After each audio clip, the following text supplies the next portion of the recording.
Bismillahirrahmanirrahim. Assalamualaikum warahmatullahi wabarakatuh. Salam hormat saya kepada Bapak Ibu sekalian.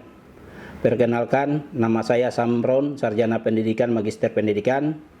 Saya adalah salah satu dosen tetap jenjang strata 1 pada program studi Pendidikan Matematika Fakultas Keguruan dan Ilmu Pendidikan Universitas Muslim Buton.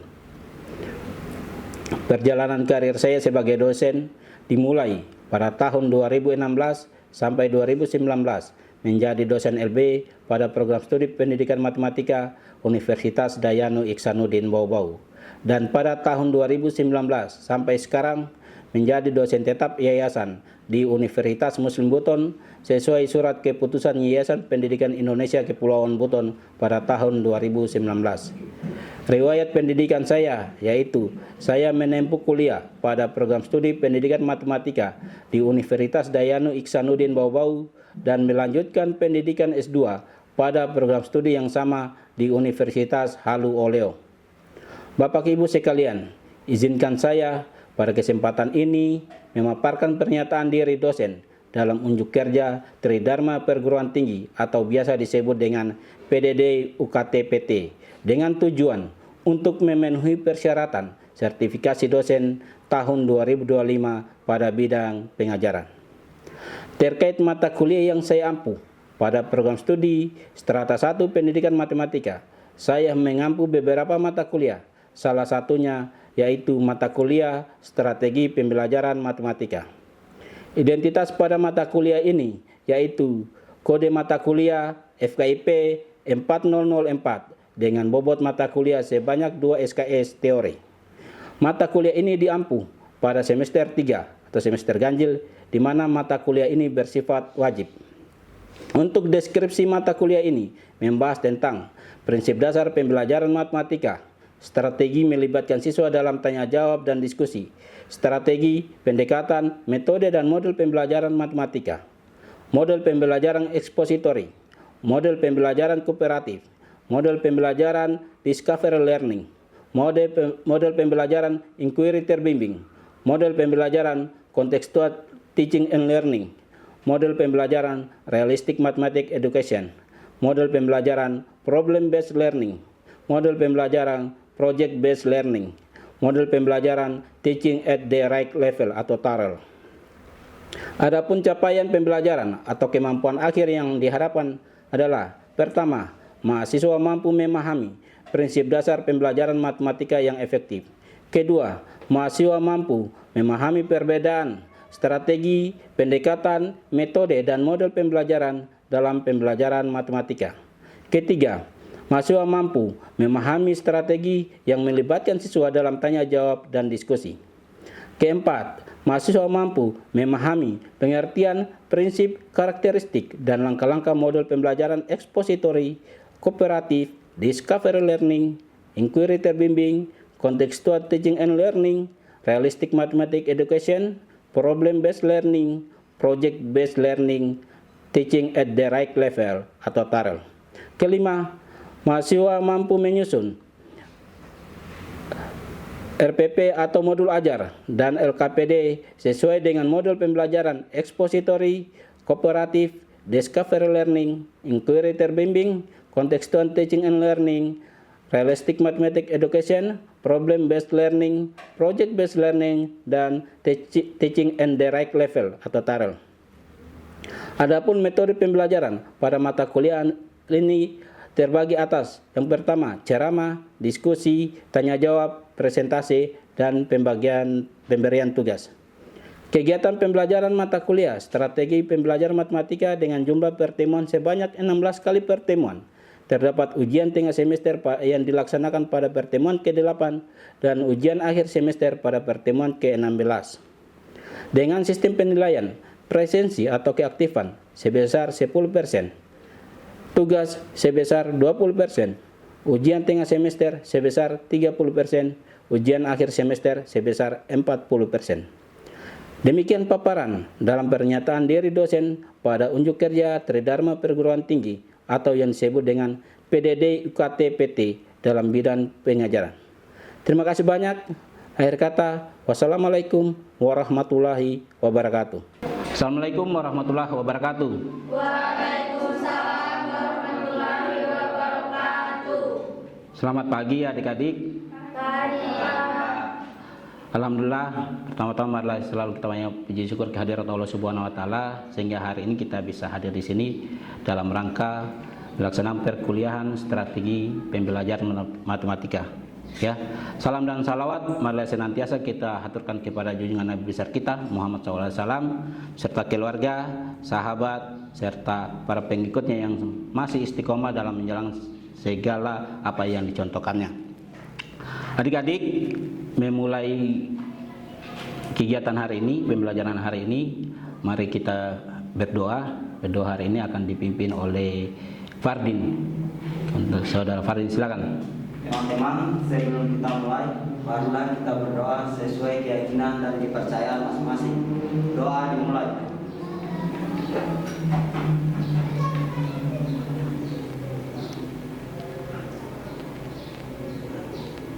Doa selesai. Oke, terima kasih Fardin. Selanjutnya untuk yang tidak hadir hari ini siapa? Kita tinggal Dengan Risna, Pak. ya nanti tanda ya supaya sebentar saya lingkari yang bersangkutan absen ya, tidak hadir. Memulai pelajaran hari ini. Hari ini kita masuk pada pertemuan ke-10 ya. Masih ingat topik yang minggu lalu kita bahas? Discover learning, Pak. Oh iya, discover learning. Hari ini masih keterkaitan penemuan.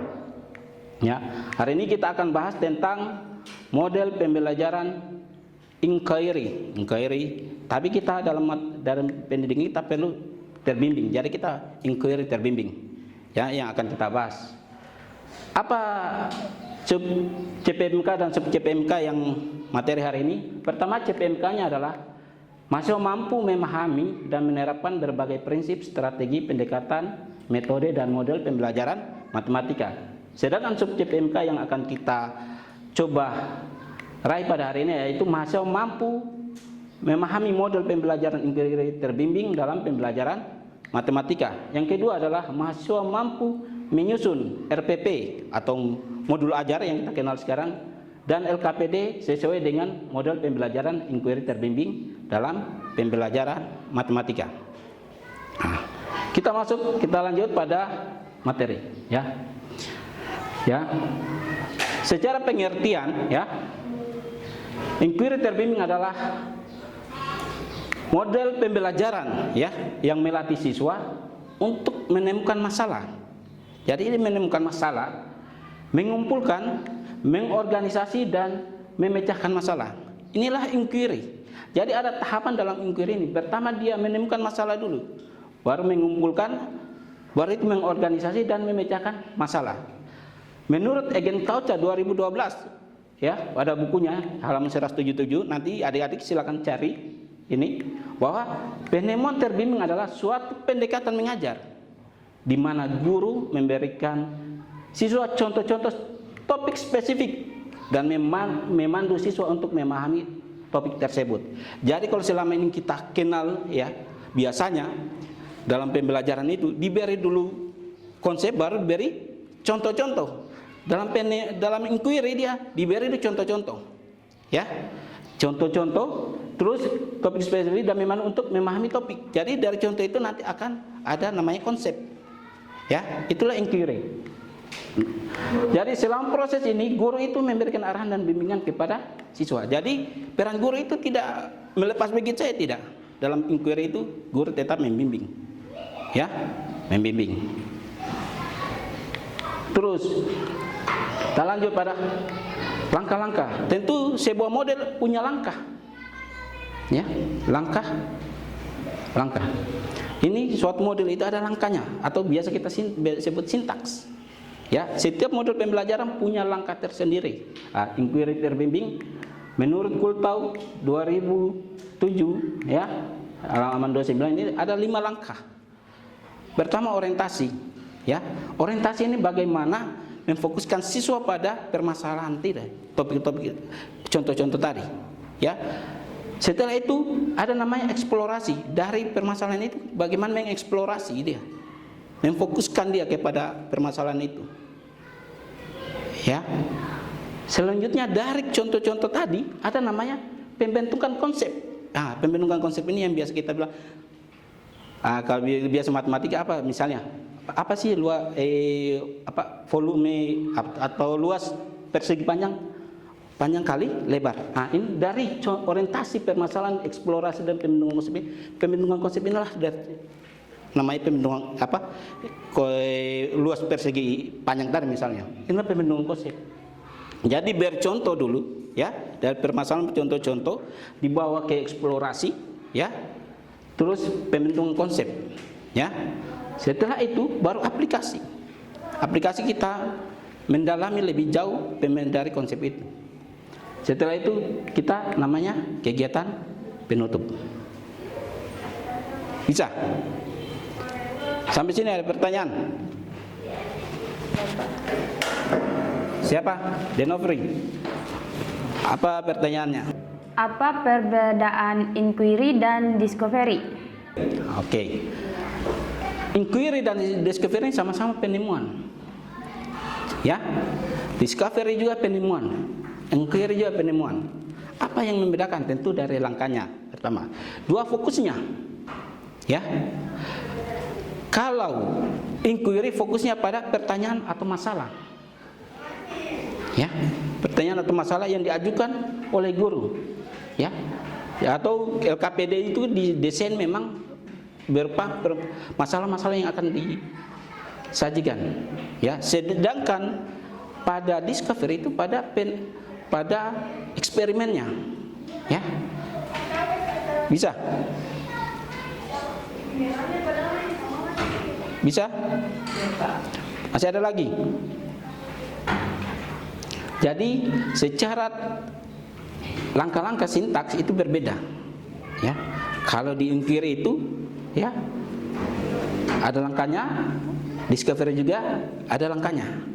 Nah, terus dalam proses penyelidikannya tadi, kalau di inquiry proses penyelidikannya itu jadi mencari jawaban atas solusi, ya, yang dapat melibatkan pengumpulan data, jadi data analisis dan sintesis dari informasi.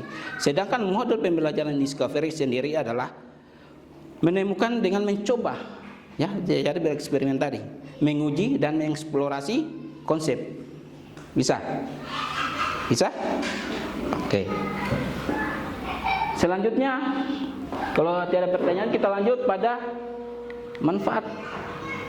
Ya, tentu setiap model punya manfaat, ya. Jadi dalam model pembelajaran inquiry ini ada beberapa manfaat. Pertama,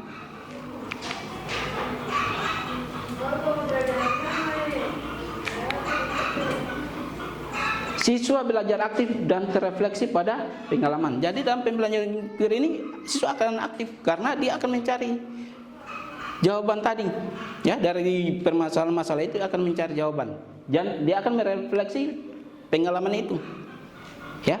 Dua, siswa belajar berdasarkan pada apa yang mereka tahu.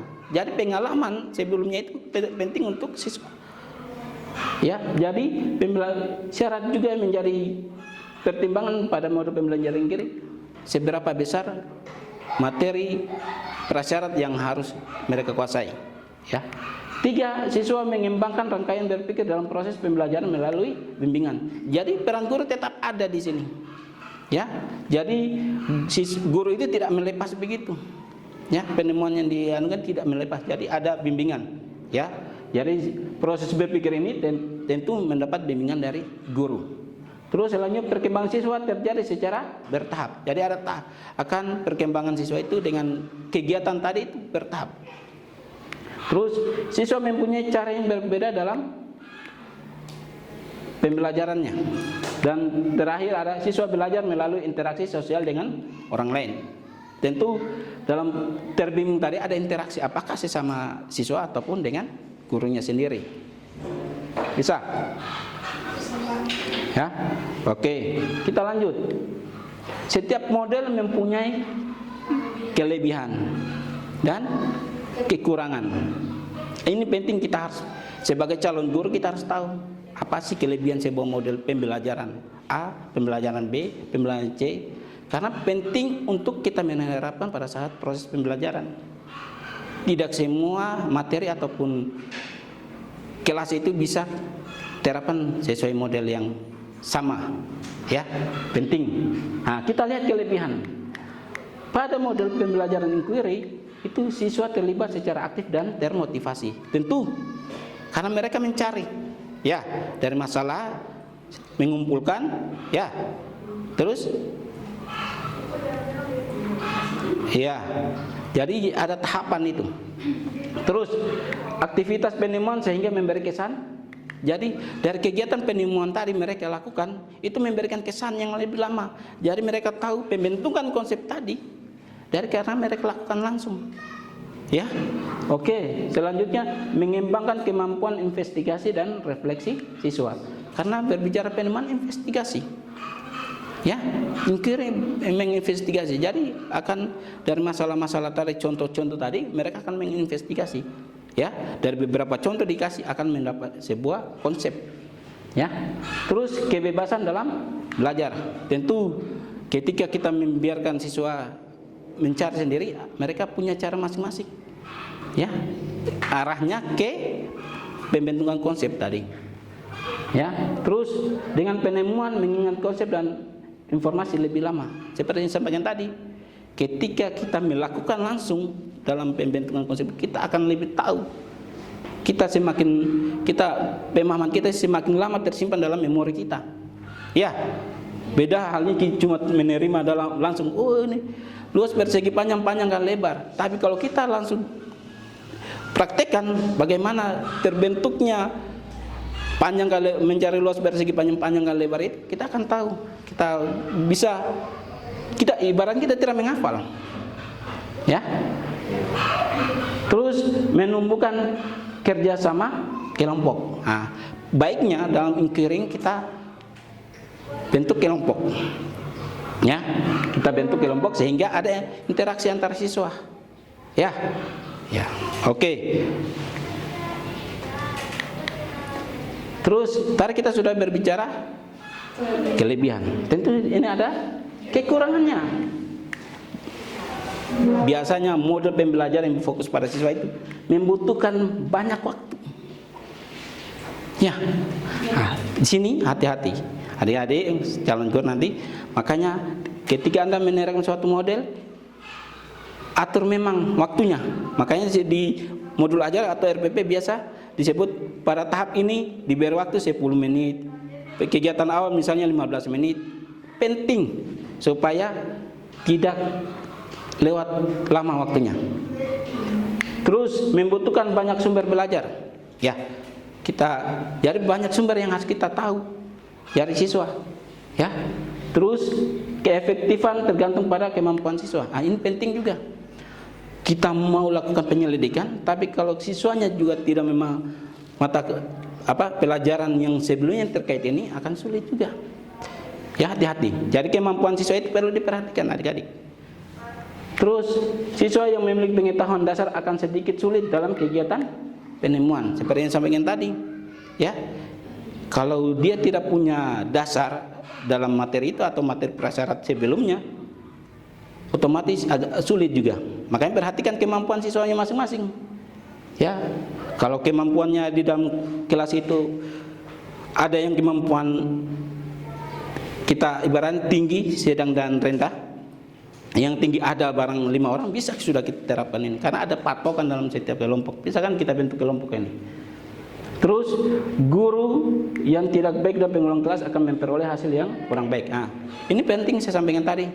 Kita sebagai calon guru harus bisa mengelola dengan kelas. Manajemen kelas itu sangat penting. Ya.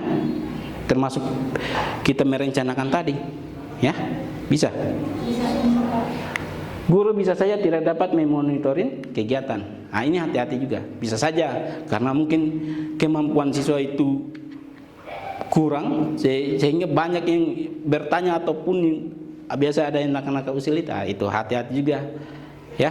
Kita ibaratnya kita harus sebagai guru itu harus bisa mengelola kelas. Pengelolaan kelas itu sangat penting. Bisa? Oke. Kita lihat pada ini saya buat contoh. Ada sebuah ini kebetulan masih berjenjang RPP. Kita tahu bersama ya. Di mana letak minggu sebelumnya sudah sampaikan di mana sih langkah-langkah pembelajaran itu terdapat pada kegiatan pembelajaran ya. Jadi kegiatan pembelajaran itu yang tercermin dari model yang kita akan terapkan. Nah, misalnya seperti tadi, tahu tadi orientasi ya, orientasi. Misalnya fase 1 adalah orientasi. Tadi kan tahu ada 5 pembentukan ya, 5 langkah ya. Langkah tahu orientasi, eksplorasi, pembentukan konsep, aplikasi dan penutup. Kita lihat, saya kebetulan punya ini contoh ya. Contoh RPP kalau ya. Orientasi 10 menit. Jadi penting ini kita buat. Apa yang dilakukan guru? Guru mengingatkan siswa kembali tentang ya orientasi itu, mengarahkan ya. Siswa akan bagi menjadi kelompok. Terus eksplorasi. Guru menyajikan masalah kegiatan pada LKPD. Ya, jadi pada kegiatan eksplorasi itu apa yang dilakukan? Ini waktunya 25 menit. Jadi kegiatan ini dalam 20 menit pengelolaan kita harus jelas. Terus pembentukan konsep 15 menit. Nah, guru meminta beberapa kelompok yang mempunyai hasil penyelidikan untuk mempresentasikan hasil penyelidikannya. Jadi selidiki. Jadi dari hasil itu akan dibentuk sebuah konsep. Jadi membimbing siswa membuat suatu kesimpulan atas kegiatan penyelidikan. Misalnya tadi luas permukaan balok. Kan kita tahu 2 kali panjang kali lebar ditambah 2 panjang kali tinggi tambah lebar kali tinggi, kan itu luas permukaan balok kan. Nah, terus aplikasi, guru memberikan soal latihan. Nah, kita latihan. Kalau tadi contoh-contoh kita berlatihan lagi. Nah, terus penutup ini biasa adalah kesimpulan. Ya, kesimpulan, memberikan tugas, ya, menyampaikan materi selanjutnya. Bisa? Oke. Jadi ingat, jangan sampai Anda menyampaikan bahwa model pembelajaran inquiry LKPD-nya tidak mencerminkan juga. Nah, ini hati-hati. Nah, kebetulan ini ada sebuah contoh LKPD. Jadi jangan sampai. Nah, misalnya ini contoh LKPD luas permukaan balok yang tadi. Ya, bahwa luas permukaan balok itu adalah 2 dikali panjang kali lebar tambah panjang kali tinggi tambah lebar kali tinggi. Dari mana pembentukan itu? Nah, dari kegiatan. Jadi di LKPD juga kita mencerminkan kegiatan itu. Penemuan tadi, inquiry terbimbing. Nah, kita buatlah ibaratnya. Ini bagusnya kalau dibuatkan apa? Dibuatkan apa ya? Ada medianya. Apakah itu mau buat media secara kalau guru nanti secara manual ya, bentuk kubus-kubus ya. Dari mana sih menemukan luas permukaan balok? Dari kegiatan ini mereka. Dari sebuah kubus ya, dibuat jaring-jaringnya sehingga ini terbentuknya karena tersusun atas beberapa kubus ya. Terbentuklah apa yang bisa disimpulkan. Dari kesimpulan tadi, pembentukan konsep tadi dari kegiatan ini kita buat sebuah pembentukan konsep. Ya, baru itu kita beri latihan. Ya, jadi bukan diberi dulu rumus luas permukaan balok baru diberi contoh, tidak. Dari kasus-kasus ini diberi ya, dari masalah diberi sehingga dari kegiatan tadi dibentuklah sebuah konsep. Pembentukan konsep tadi rumusnya. Rumus ya. Bisa? Bisa. Oke. Ada pertanyaan sampai sini? Apakah dalam penyusunan RPP setiap langkah-langkah kegiatan berbeda-beda dalam pembelajaran? Oke, terima kasih. Jadi penyusunan RPP ataupun modul ajar tergantung model yang kita gunakan. Ya, Makanya di dalam itu ada model apa yang kita gunakan. Walaupun dalam sekali pembelajaran itu terdapat beberapa metode. Ingat, metode itu berarti lebih spesifik terkait yang kita lakukan di dalam. Bisa saja dalam model pembelajaran inquiry itu kita gunakan ceramah, kita melakukan penemuan, ya. Itu. Ingat, metode dan model itu berbeda. Model mempunyai langkah-langkah, metode dia lebih spesifik kegiatan, ya, metode. Bisa. Jadi berbeda-beda tergantung modelmu yang mau menggunakan apa. Makanya pahami apa menjadi langkah-langkah dalam pembelajaran itu.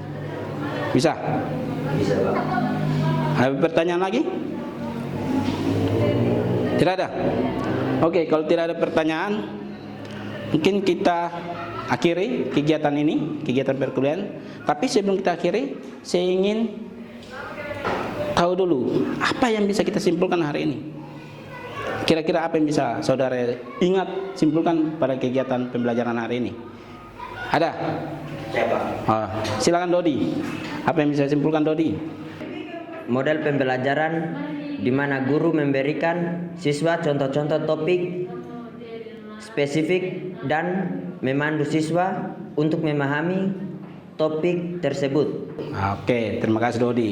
Jadi tadi Dodi sudah sampaikan apa itu inquiry. Jadi ada memahami ya contoh-contoh, ya, dari contoh-contoh untuk pembentukan konsep tadi, ya. Ada tentu dalam model itu ada langkah-langkah. Ada yang bisa sebutkan langkah-langkah model pembelajaran inquiry terbimbing? Ya, silakan Rasti. Yang pertama ada orientasi, Ya. eksplorasi, pemberitahuan konsep, Ya. aplikasi dan penutup.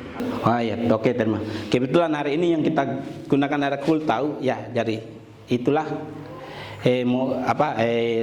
langkah-langkah dari pembelajaran inquiry terbimbing. Ingat, bukan cuma itu ya, ada juga teori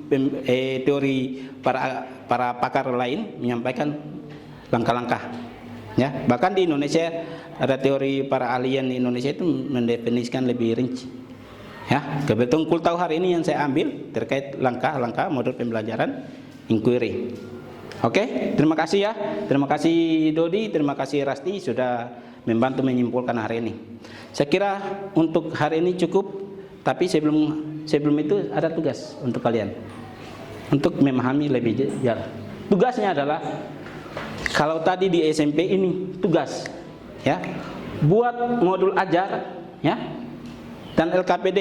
Ingat, buat modul ajar dan LKPD satu pertemuan untuk materi matematika tingkat SMA dengan menggunakan model pembelajaran inquiry terbimbing. Dikumpul paling telat ini tanggal 2 Desember melalui akun saya, email saya.